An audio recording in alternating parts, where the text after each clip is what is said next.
ದೇಶದಲ್ಲಿ ಕಚ್ಚಾ ತೈಲದ ಯಾವುದೇ ಕೊರತೆ ಇಲ್ಲ.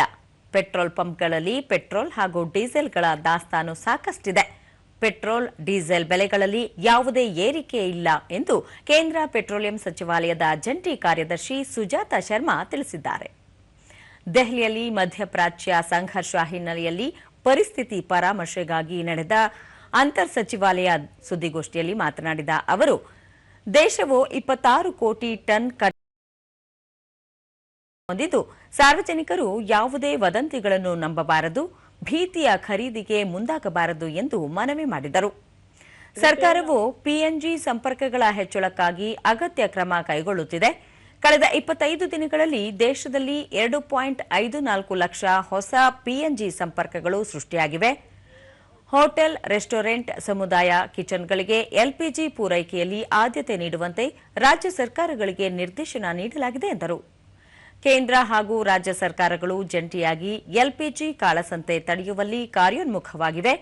ಉತ್ತರ ಪ್ರದೇಶ, ಮಹಾರಾಷ್ಟ್ರ, ತೆಲಂಗಾಣ ಮುಂತಾದೆಡೆ ನಡೆದ ಶೋಧ ಕಾರ್ಯಾಚರಣೆಗಳಲ್ಲಿ ಕಾಳಸಂತೆಯಲ್ಲಿ ಮಾರಾಟವಾಗುತ್ತಿದ್ದ ಸಿಲಿಂಡರ್ಗಳನ್ನು ವಶಕ್ಕೆ ಪಡೆಯಲಾಗಿದೆ ಎಂದರು. डीजल के प्राइस में कोई बढ़ोतरी नहीं की गई है, अतः मेरा आप सभी से आग्रह है, कृपया अफवाहों पर ध्यान न दें. ಬಂದರು ಸಚಿವಾಲಯದ ವಿಶೇಷ ಕಾರ್ಯದರ್ಶಿ ರಾಜೇಶ್ ಕುಮಾರ್ ಸಿನ್ಹಾ ಮಾತನಾಡಿ, ದೇಶದ ಬಂದರುಗಳ ಕಾರ್ಯಾಚರಣೆ ಸಾಮಾನ್ಯವಾಗಿದೆ. ಬಂದರು ಸಚಿವಾಲಯ ದೇಶಾದ್ಯಂತ ಬಂದರು ಹಾಗೂ ಹಡಗುಗಳ ಕಾರ್ಯನಿರ್ವಹಣೆ ಮೇಲೆ ತೀವ್ರ ನಿಗಾ ಇರಿಸಿದೆ ಎಂದರು. पर प्लग इन चार्जेस हैं, उनको 80% वेव किया. लिफ्ट ऑन, लिफ्ट ऑफ और ट्रांसपोर्टेशन के चार्जेस को भी वेव किया है और साथ ही बैक टू टाउन कंटेनर के लिए 15 दिन का फ्री स्टोरेज दिया है.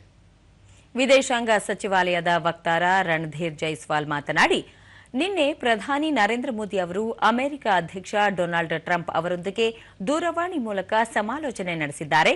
ಉಭಯ ನಾಯಕರು ಮಧ್ಯಪ್ರಾಚ್ಯ ಪ್ರದೇಶದಲ್ಲಿ ಶಾಂತಿ ಹಾಗೂ ಸ್ಥಿರತೆಯ ಪುನರ್ಸ್ಥಾಪನೆ ಕುರಿತು ಚರ್ಚಿಸಿದರು ಎಂದು ತಿಳಿಸಿದರು. रास्ते ईरान छोड़कर देश लौटे हैं और लौट रहे हैं.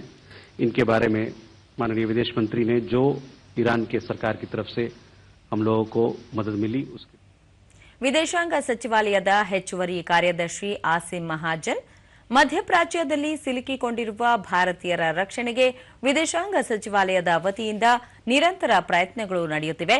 ವಿದ್ಯಾರ್ಥಿ ಸಮುದಾಯದ ರಕ್ಷಣೆಗೆ ಅಗತ್ಯ ಕ್ರಮಗಳನ್ನು ಕೈಗೊಳ್ಳಲಾಗುತ್ತಿದೆ. ಕುವೈತ್ ಹಾಗೂ ಬೆಹ್ರೇನ್ನಿಂದಲೂ ಭಾರತೀಯರ ವಾಪಸಾತಿಗೆ ವಿಮಾನ ಸೇವೆಗಳನ್ನು ಕಲ್ಪಿಸಲಾಗಿದೆ. ಇಸ್ರೇಲ್ನಿಂದ ಜೋರ್ಡನ್ ಮಾರ್ಗವಾಗಿ ಭಾರತಕ್ಕೆ ವಾಪಸ್ಸಾಗಲು ಭಾರತೀಯ ನಿವಾಸಿಗಳಿಗೆ ಸಹಾಯ ಕಲ್ಪಿಸಲಾಗುತ್ತಿದೆ. ಕಾಣೆಯಾದ ಭಾರತೀಯ ಕುಟುಂಬಗಳೊಂದಿಗೆ ನಿರಂತರ ಸಂಪರ್ಕ ಇರಿಸಲಾಗಿದೆ ಎಂದರು. 80 flights are expected to operate from various airports in UAE to India. Flights continue to operate from Oman and Saudi Arabia to India. With the Qatar airspace partially open, Qatar Airways is expected to operate around 9 non-scheduled commercial flights to India today.